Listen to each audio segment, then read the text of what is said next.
আসসালামু আলাইকুম, সবাই কেমন আছেন? আলহামদুলিল্লাহ। দেখেন এই যে গরু দেখে হঠাৎ মনে পড়ে গেল আমরা ছোটবেলায় এই যে দেখেন গরুর রচনা পড়েছি, কিন্তু যদি মানুষের রচনা পড়তাম তাহলে আমাদের আপন মানুষগুলো চিনতে পারতাম। স্বার্থের জন্য সবাই কাছে আসে, কিন্তু স্বার্থ ফুরিয়ে গেলে আর কেউই পাশে থাকে না। এটা হচ্ছে আমাদের আপনজনের পরিচয়।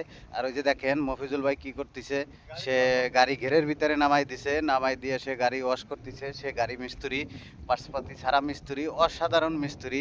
এসব মিস্ত্রি ইন্টারভিউ দিলে হাজারের ভিতরে শূন্য পাবে ইনশাল্লাহ। দেখেন সে গাড়ি ওয়াশ করতেছে, আর ওই যে ঘের। আর এই হলো, এই যে দেখেন খুব সুন্দর পরিবেশ। ওই যে রাস্তায় আরো গরু আছে। ভাই আপনি কবে থেকে মিস্ত্রি ভাই?